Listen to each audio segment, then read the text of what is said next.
Good afternoon, everyone. Thank you for spending the last session of these 2 days with us.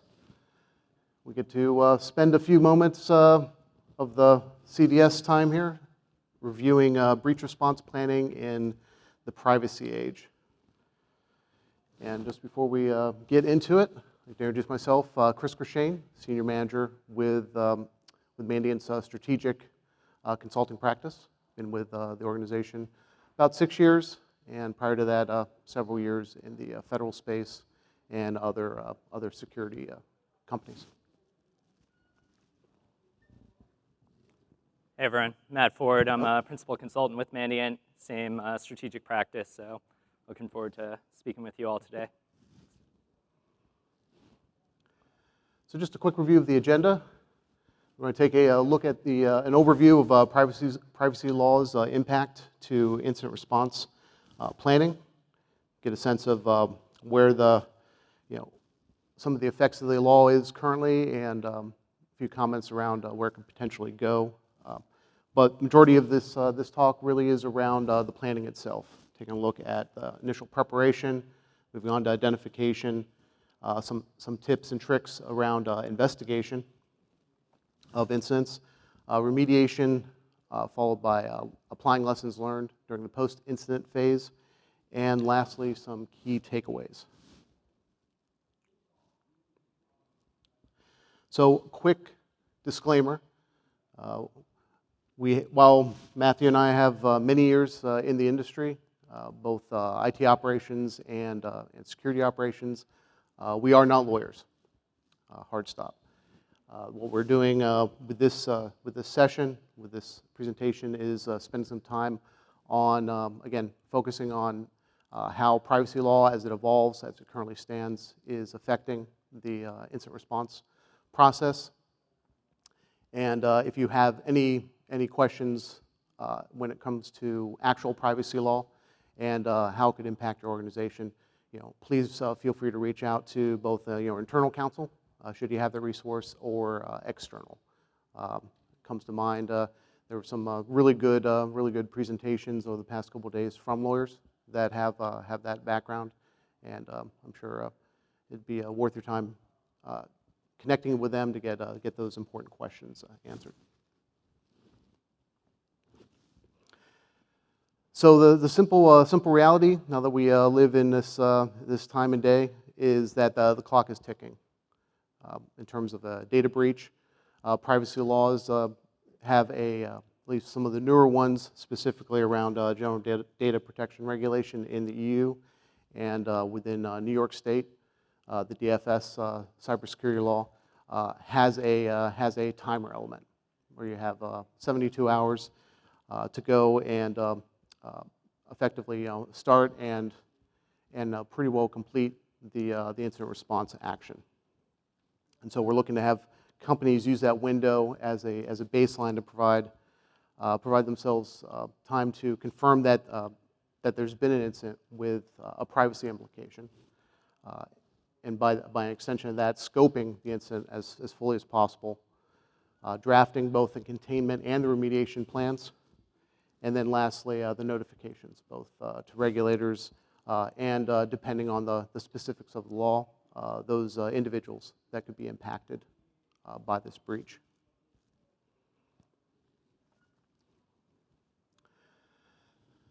So specifically around incident response planning, what this can provide an organization is, again, the ability to go through and identify and reduce the risk around a data breach in order to meet that 72-hour reporting requirement. We're going to be underlining and reinforcing the idea of preparation and ensuring that the organizations and the information security leadership have gone through and focused on the fundamentals in terms of getting a lot of this planning, a lot of the work out of the way prior to having to declare a breach. So a couple key points that we want to bring out to help really reinforce the effectiveness of the planning. The idea that there's active monitoring around data access. There's regular regular logging.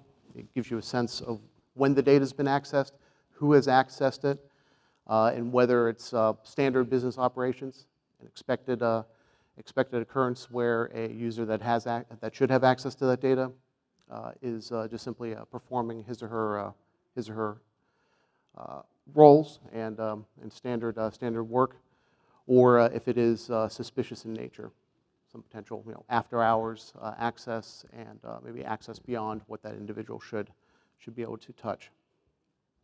The ability to go through and perform that complete incident response action, and that includes documentation of all aspects of the incident investigation, defining that nature of the breach, the specific data impacted, and number of subjects affected, the likely impact and consequences of the breach, and then lastly, the measures taken or proposed by the organization to be taken in order to remediate the breach.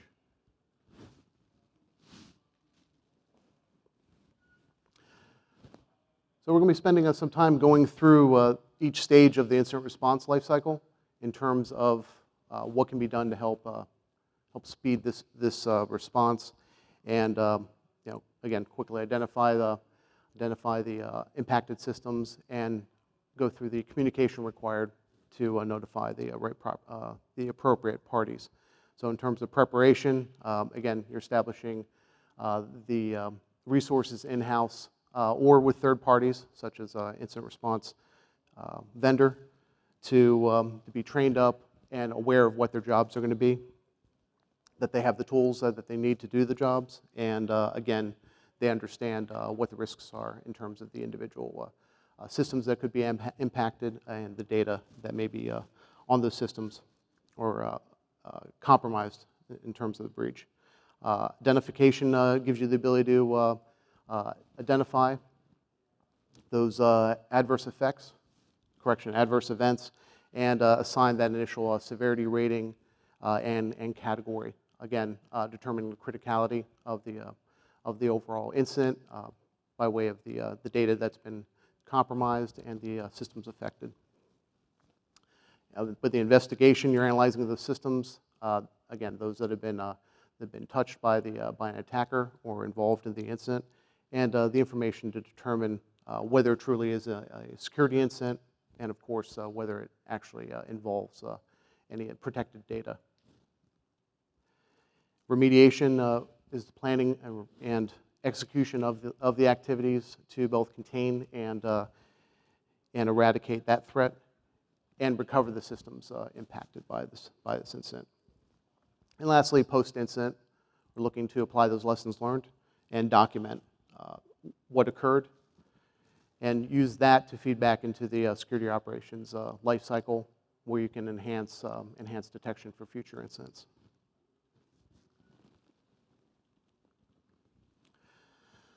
So a big part of this preparation is around governance. The idea that the leadership in the organization is both, of course, aware with regulatory concerns that they have to operate under, and are looking to enhance the current security program to ensure that that's accounted for. There's a couple key aspects of this preparation that we want to outline for the speech here, for the presentation. So first off, we're looking at defining a crisis management team. This is something that a number of organizations may have in place, but in the context of ensuring that they have oversight over cybersecurity incidents, that's something that a number of organizations may not have taken that into consideration. So enhancing the current team to include that oversight is step one. You'd want to go through and identify all relevant parties that have a role to play in the response process. So we're looking at both internal counsel, external counsel, like I mentioned in the context of a resource that could speak to legal and privacy concerns. If those external those lawyers at that law firm are on a retainer, all the better. In the same sense, cyber insurance, ensuring that that's in place, and available to be called on as needed to cover the costs of the remediation and the investigation. Forensics investigators, again, have a role to play. If there's a resource internally, great. If not, there's a number of third parties, such as Mandiant, that offer that service and have that experience and just general expertise on providing a quick and thorough investigation. In terms of public relations, to help supplement or actually provide crisis communications, both the external audience in terms of the public at large, shareholders, and the like. Most organizations, if they haven't developed that function internally, they need to supplement it with external PR firm. And again, that PR firm needs to be aware that there is that time element. So that needs to be incorporated into their ability to go and provide a fast response with some scripting and some messaging for the public. Regulators, again, this is sort of one of the drivers for this kind of planning within the security program. But the idea that there's a pre-existing relationship with the data authority in that respective region, but also within the specific law itself. So that prior to the breach, prior to that initial notification, when you have to reach out to that governing body, that data authority, that you can more easily or readily know who to talk to and how they're expecting that information. And lastly, law enforcement, as we usually coach our clients in terms of having that pre-established relationship with local law enforcement as well as federal, helps speed the analysis, but also additional resources that could be brought to bear in terms of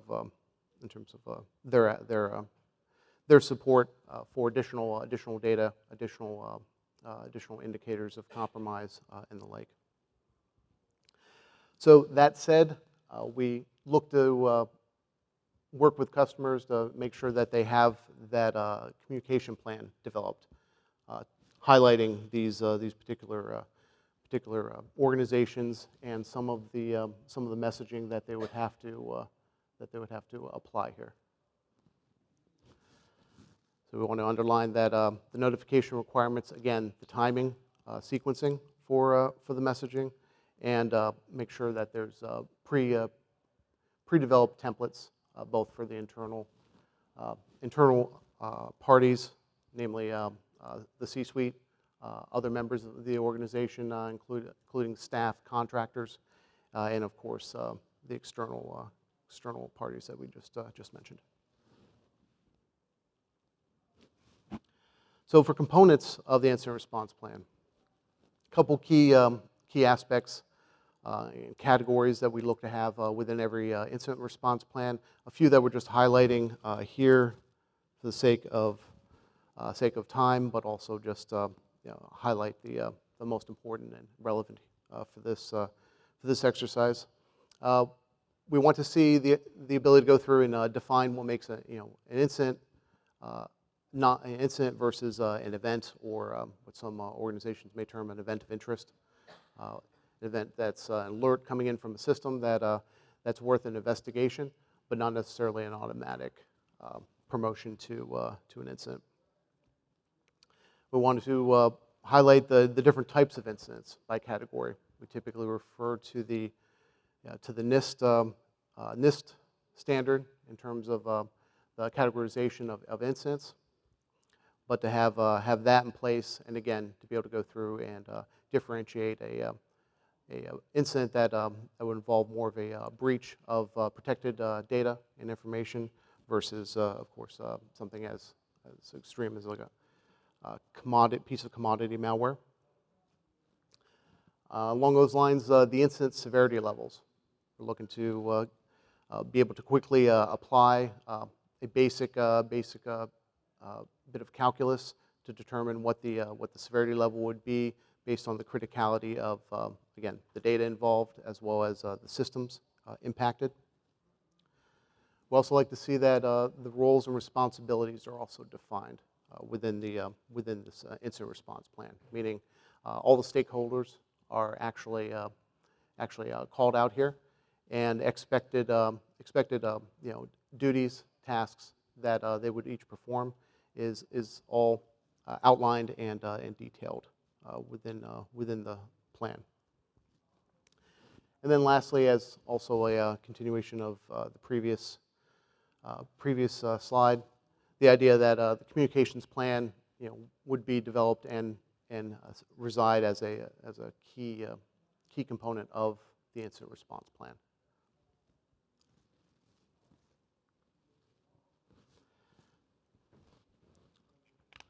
So each incident response plan we're looking to ensure that they can answer a number of fundamental questions. Questions that when you're developing the plan, working with the executive team, crisis management team, that these questions can be answered, and the results of the discussion, answers to the questions are integrated into the incident response plan. So namely, who's going to take ultimate ownership of the breach? Is it going to be someone, an incident commander, incident lead from the technical team, or would it be a business manager, a business lead, or would it just ultimately be picked up by the CISO or another executive? Again, determining this before the breach hits is necessary, again, to save the time and to make sure you can hit that 72-hour window.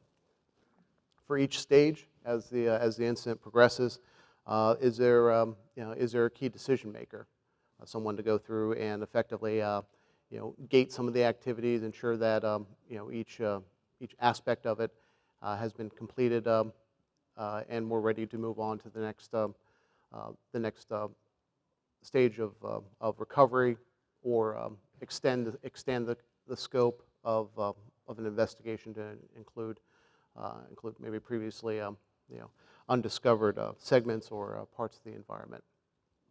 Point being that there's someone there able to make that call and make that decision. Coordination, again, communication's critical here, but coordination between those stakeholders. There's various tools that we suggest. One being an escalation matrix, but also aspects of the communications planning. We'll go through and provide some of the triggers that result in communication to specific individual stakeholders. In terms of the legal and regulatory obligations, again, you're working with legal counsel and the executive team to ensure that besides the timing element, that specific data points, and in terms of the communication notifications, that those are being met to meet the regulatory obligation. And lastly, priorities for resolution. We need to determine who sets those. Again, if it's going to be ultimately the executive team, which in a number of cases it would, then that's declared up front, and any conversations around making sure that the technical team involved in leading the investigation and the analysis also has a vote, that they can communicate when they need additional time, or maybe the potential for an adjustment in scope depending on where the investigation takes them and some of the additional details that comes out. We'd want to account for that in terms of the conversation and getting that information back to the owner of the breach. Next few slides are covering some of the important aspects of the groundwork. Again, to go through and outline some aspects of preparation for the incident response plan. but also to ensure that with some of these tools, some of these processes in place, that you can meet that 72-hour window. First up is the idea of well, knowing the organization and knowing what should be in the environment and what should not be, namely in terms of critical assets and by extension crown jewels, where the data is, where it should be protected. So in the context of the systems and that data in the environment, that that's inventoried somewhere, potentially in a solution like a CMDB, but that it's detailed, the location is detailed, and that it's maintained within that solution.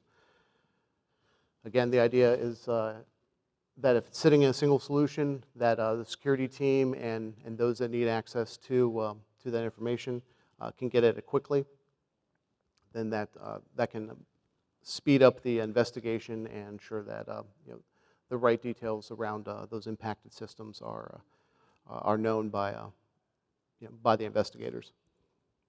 So some of the specific data points that we're looking for each asset is, of course, declaring the business and the IT owners, people to reach out to and quiz with any questions around some of the determining some of the normal activity that the system may be expected to provide, and what would be considered abnormal or unusual activity. The specific business function that the system supports. Again, getting a sense of what's normal in terms of traffic and behavior from that system, and what is not. Physical and logical location. Is it in a data center in Northern Virginia or sitting as a VPC in a cloud instance? It also include, of course, virtualized versus physical. All that should be detailed there. Operating systems, configuration information, and a set of expected installed applications. And if there's a solution such as application whitelisting on, then that's also something of value to note there and share within the CMDB. And lastly, the specific data types, what the files that should be on the system, and what's to be expected with that. Data protection controls in terms of encryption and other controls. Again, looking to minimize the ability for an attacker or user within the environment that may not have normally access to the system or to that data, ensure that they can aren't normally being exposed to it. So the standard encryption definitions in terms of transit and at rest apply. Part of these control sets can also be actually defined in terms of the data protection program. If the organization should have that outstanding, that's something that can be simply referenced within the incident response plan. We'd also want to ensure that there's defined data retention and destruction standards, with the goal that the data, especially this protected data, is only retained for as long as is necessary, and then when it's destroyed, it's done fully. Identity access management, again, just as important as defining that data, more so. Only those that need to access it can access that data. Accessing it and including a remote access to the environment is governed by multi-factor authentication. So there's no just simple username and password, but an actual use of another solution to ensure that it's that much more difficult for an attacker to access that system. The application of user role-based control, and of course the concept of least privilege. Those user accounts are only accessing the systems that minimum level systems and/or level of access that they need to do their jobs. We also coach all of our customers, of of course, not to include or not to ensure that their users are local admins, but make sure that that they've been removed, or if it's or if it's an issue where for certain users they do need rights to the local system with administrator privilege, that a tool such as Microsoft Labs is also utilized. We look to remove shared accounts in the environment. Again, an issue where you can see in a development environment, they may have some shared accounts in order to support their work. And then all that said, the idea of using a privileged access management solution, like a CyberArk, gives you the ability to centrally manage those accounts and more quickly reset to passwords after use and in case of an incident. So all that said, look to tabletop exercises to test the processes that are in place. In terms of a basic scenario around a customer data breach, some of the wrinkles we like to add in the scenarios that we provide around the compromise of web servers, the idea of insider access. Again, a user with normal credentials that can access the environment, may be detected when they're trying to access a database server beyond their typical role. Extortion, and then ransomware. The idea that, of course, that those threats that are targeting quite a few organizations nowadays. To test the ability of organizations to recover from those systems that have been locked to their personnel, but also to test how they can recover in terms of business continuity and disaster recovery. But a couple things to note when exercising this. Again, consider those privacy implications during the exercise. Set up a mock timer. Again, literally a timer in the corner of the room to run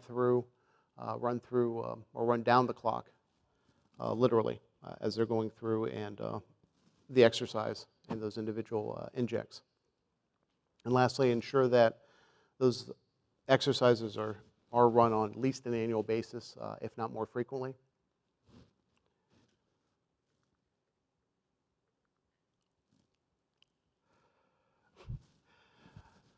So some visibility into the threats. Again, in order to understand what's not normal, you need to understand what's actually running in the environment.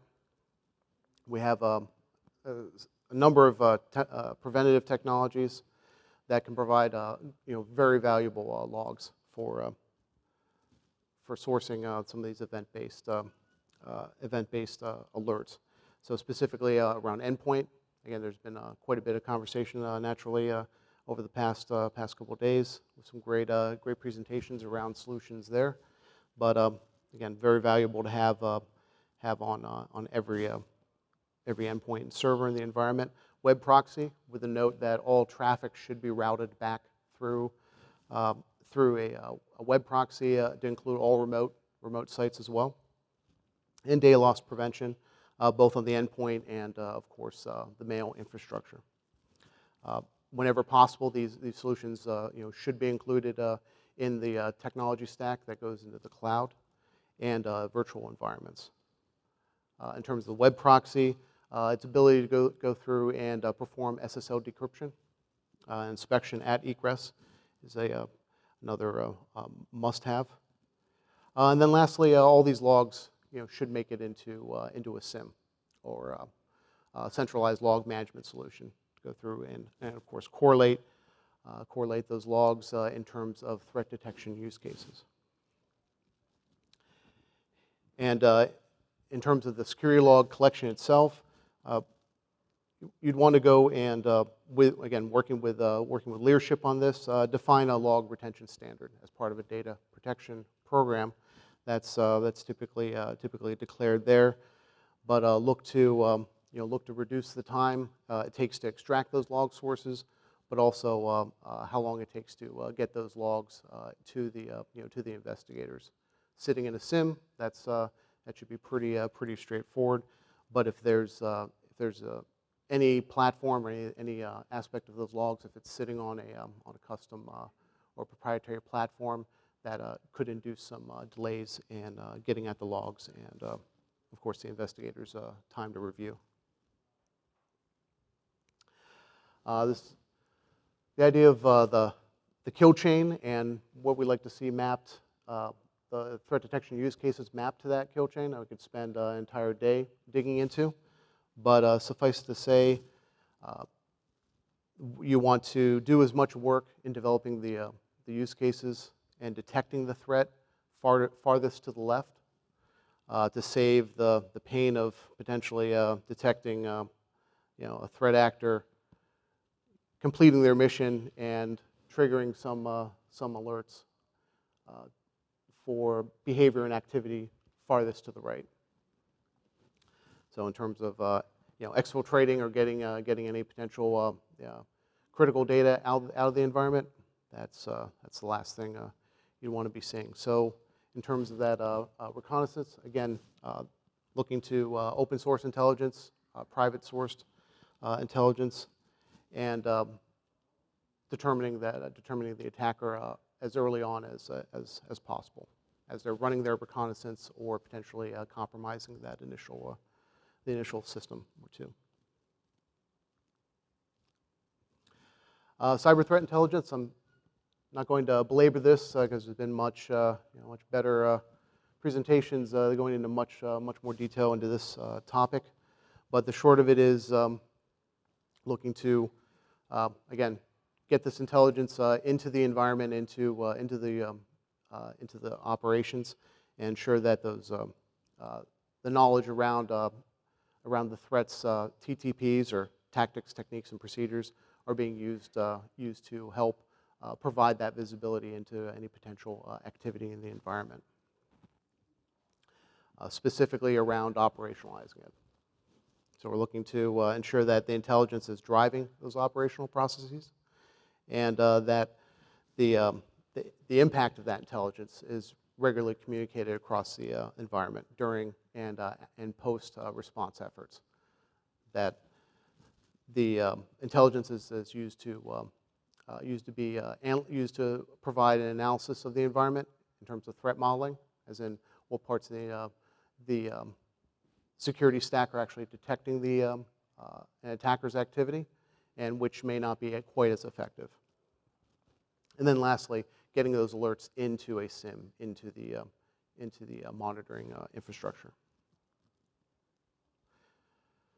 And the last step is, of course, proactive threat hunting, topic near and dear to all of our hearts here at Mandiant. But the idea is that you're taking those indicators of compromise. You have individuals patrolling, hunting through the environment on a regular basis, looking for any indication that there could be an active attacker in the environment. And just as importantly, spending some time mining historical data to see if in the past if there had been some activity. Speaking back to the ability to go through and manage those logs as they come in from from those devices, we need to ensure that those logs are available for the threat hunting team. And then successful hunts will provide those indicators of compromise, which can then be automated into alerts and make it into the organization SIM.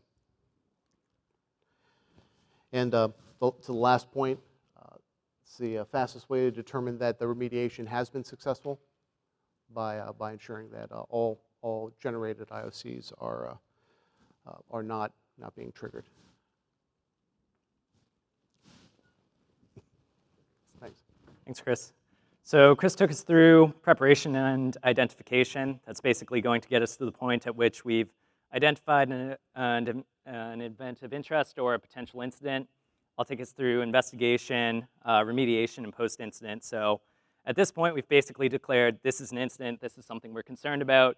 How do we efficiently and effectively basically walk through investigating and remediating what we found so far?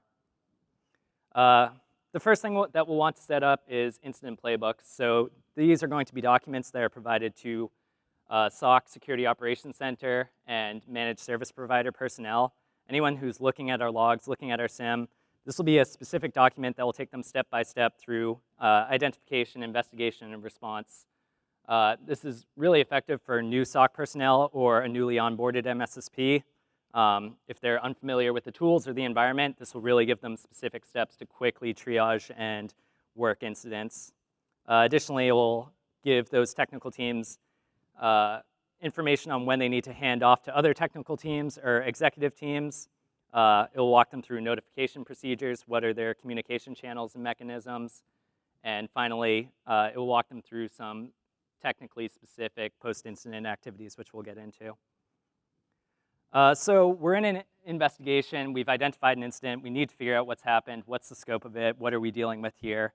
Likely there's going to be multiple teams involved at this point, technical teams, executive teams, third parties. How do we communicate and coordinate with each other? First and foremost, up-to-date contact information. Everyone who is involved in this, we need to have a list of how do we get a hold of people. And anyone who's really important to this process, who has decision-making authority, who can really guide the process, should have a backup. If they're unavailable or can't be contacted, and we have critical decisions that need to be made, they need a secondary. War rooms, we want to be able to discuss things in person. It's more efficient. It's overall better.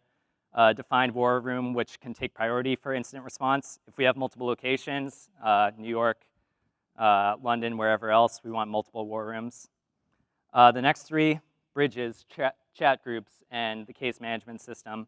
All of these should be authenticated. So we're basically going to have a circle of trust.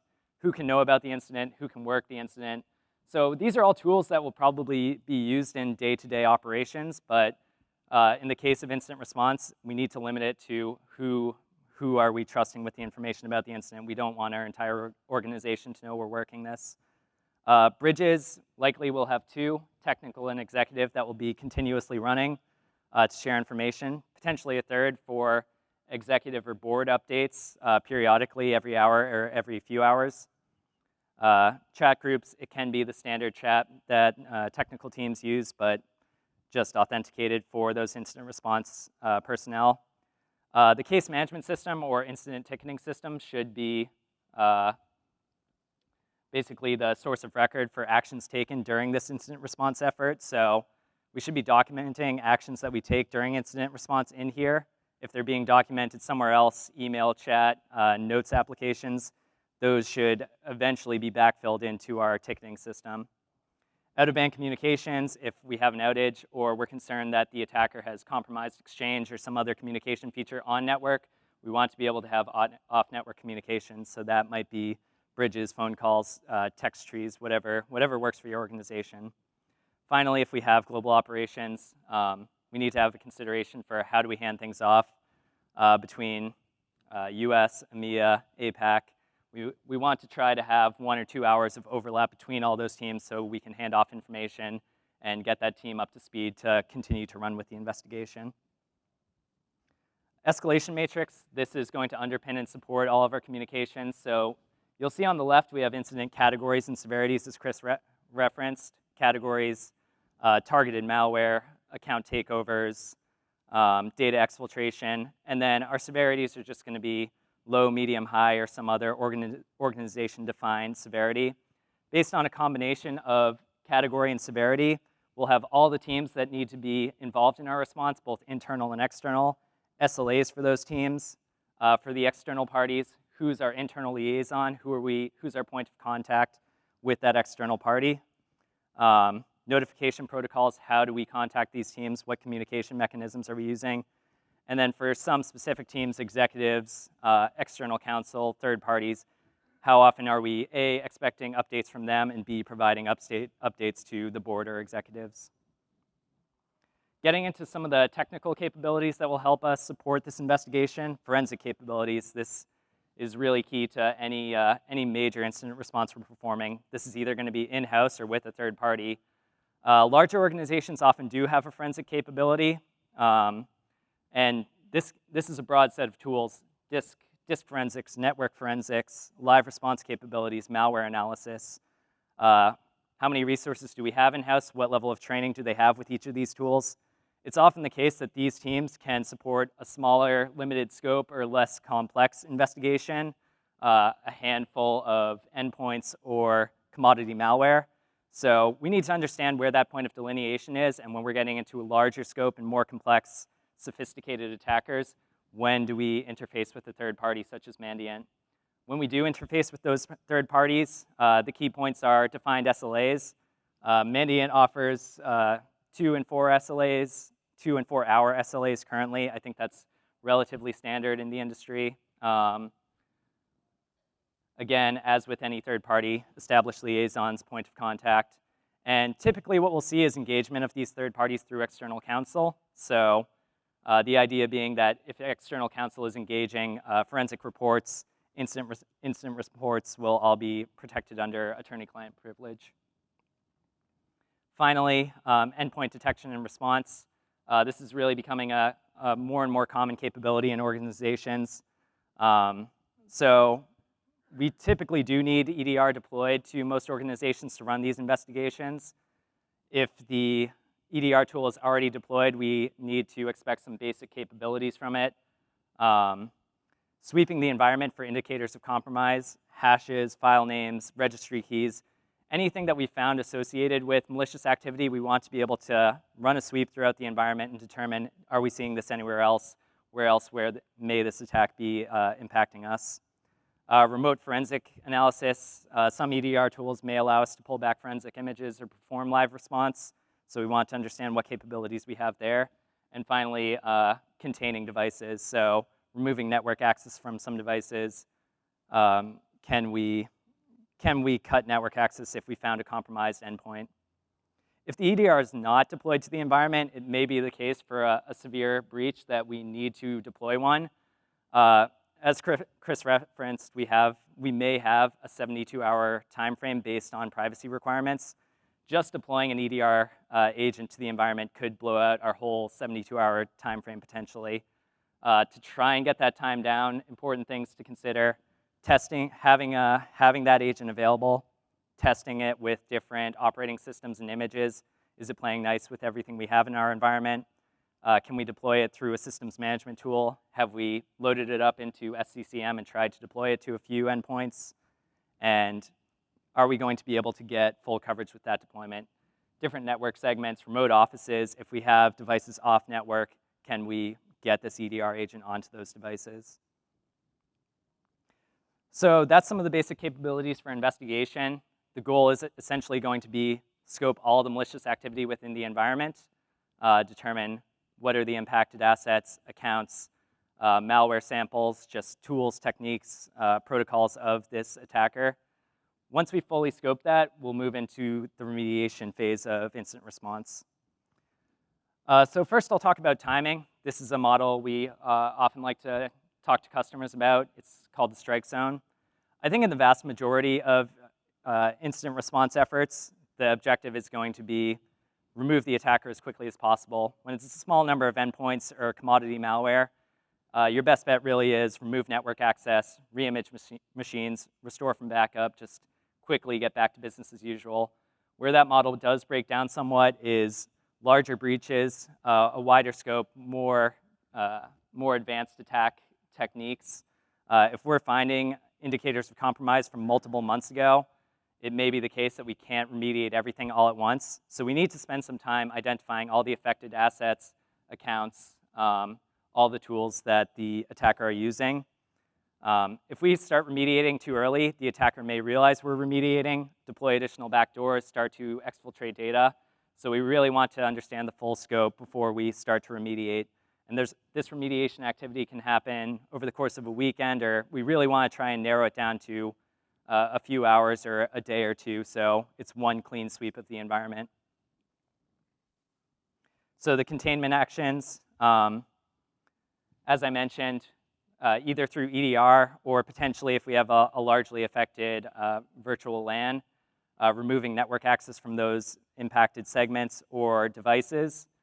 One thing that I have seen at organizations that can be effective, sometimes there are very quickly spreading incidents, If an attacker has good knowledge of the environment, they know how to move laterally quickly, or we're dealing with ransomware or something like that, these attacks can really move around the network very quickly. So if the technical teams, the security team, have pre-approvals in certain situations to isolate individual machines or even business critical machines or even entire VLANs, that can help us stop the spread of an attack early on and really reduce our impact.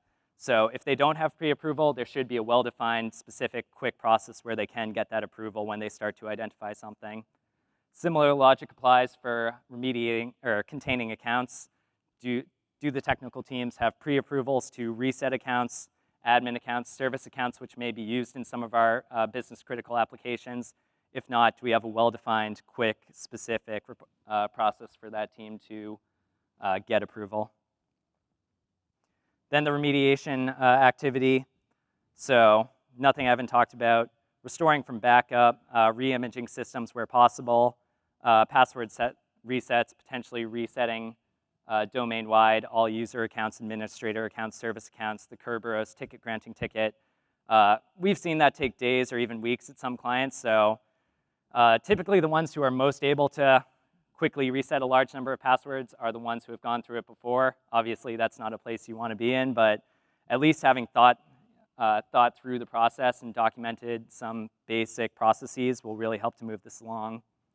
If the initial vector was a unapplied patch or an unpatched vulnerability, performing emergency patching, and then after the fact running a vulnerability scan to validate that our patch went through and was effective.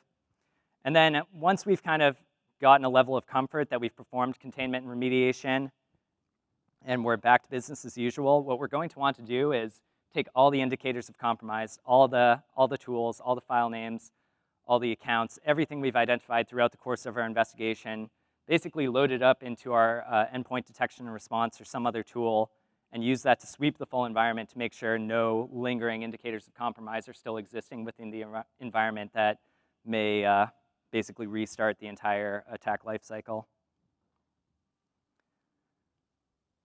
So at this point, ideally, if everything's gone smoothly, we're back to business as usual. What do we do after the incident to improve our processes and do better in the future? The first thing we're likely going to want to do is enhance our monitoring.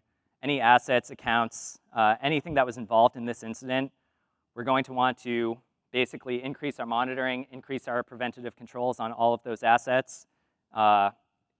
There's a lot of attackers that we deal with that their MO is to, after initial compromise and getting kicked out of the environment, come back within a few weeks or months. So we really want to increase monitoring and make sure we're not going to allow them into those same attack vectors in the near future. If there are business critical systems which were not re-imaged, they're left in the environment. We've applied some additional controls and didn't want to have any downtime with that system. Those are going to be very high risk. So as much monitoring as we can have on those systems, as much as we can lock them down without impacting business operations, that's going to be our best bet for making sure that's not the initial point of attack for the attacker to come back.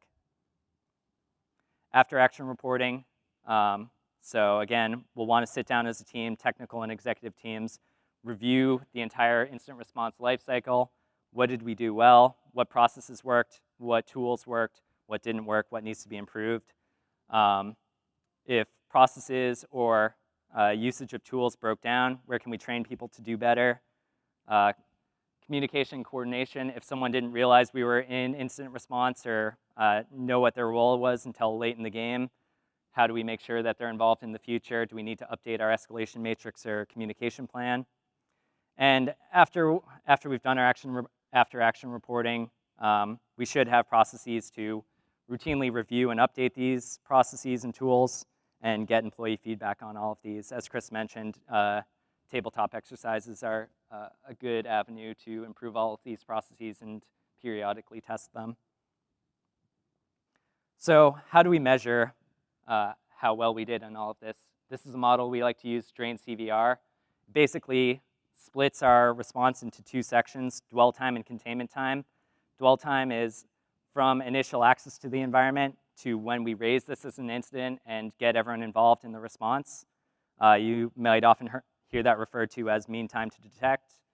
The second half is going to be containment time. So from when we declared an incident, when did we contain and remediate? How long did our investigation and remediation take us? You'll see there's a lot of intermediary steps within those timeframes.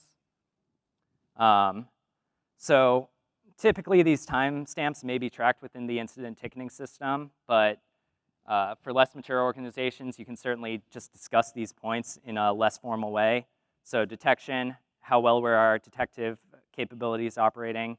Review, if something sat in the queue for 2 days that ended up being a significant incident, our SOC or MSSP may be understaffed.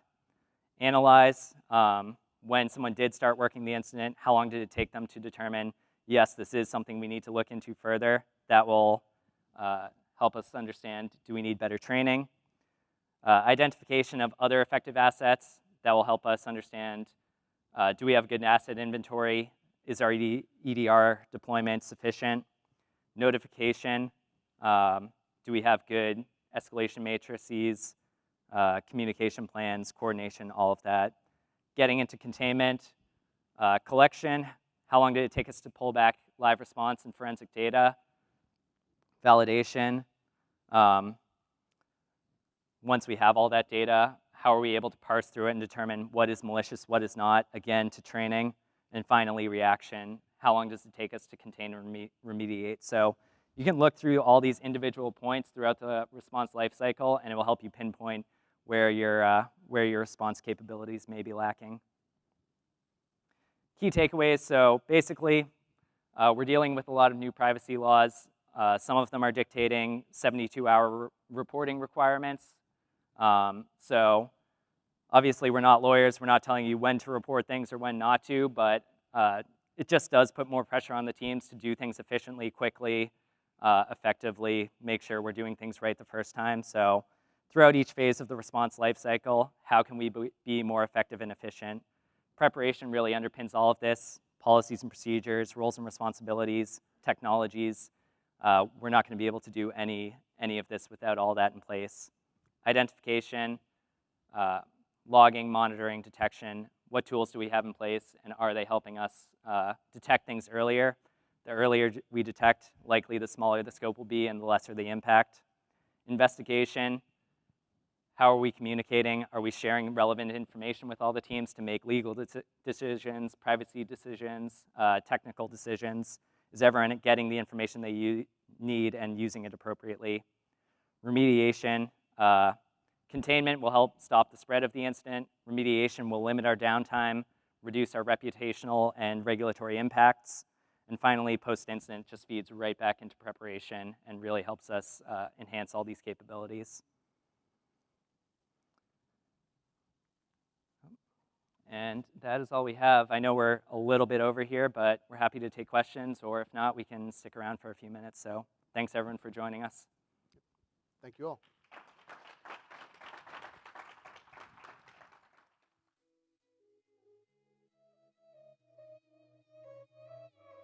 It was great at the very start. Hands on each other. Couldn't stand.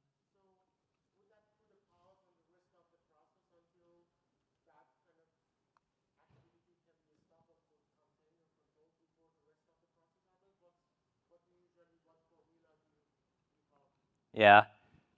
So the question is, if we have ongoing attacker activity in our response, how does that affect this time frame, this 72-hour window or whatever it might be? I'll caveat this entire statement with I am not a lawyer, but basically what I've heard lawyers refer to is that the 72-hour clock essentially is going to start when you've identified an incident that has more than likely privacy impact. So personally identifiable information has likely been accessed in some inappropriate manner. So there's really no sort of flexibility with the 72 hours beyond that point. Really, the intent of this talk is trying to get through as much of the response as we can, as quickly as we can, so when we do have to report something, we have a good understanding, we have our hands around it, we seem like we know what we're doing. We don't want to go to the regulators and be semi-public saying, yeah, something bad has happened. We don't really know what it is, but it seems bad. We'll get back to you like in a week or two. So yeah, really the 72-hour clock, as I understand it, is the 72-hour clock. There's no extensions. Fines get worse if you're informing your regulators outside that window. So yeah, there's pretty much the starting point is when you've identified something that is malicious and accessing personally identifiable information. Well, with that said, definitely want to consult with, Yes. your attorneys. Depending on the authorities, you may have the ability to go through and, reach out to them, establish, again, having that relationship prior to the breach, where you may be able to, provide, some level of notification, and being clear about, it's a large scope event, very impactful, and something that you're still working to get your hands around. And there's, again, attorneys. Your attorneys can coach you through that in terms of, what you'll share, what information you'll share, and what kind of, considerations you may get back from the data authority. Yep.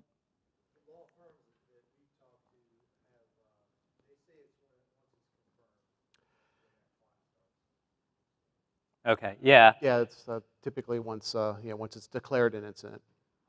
But if it is ongoing like that, I'm sorry. Sorry.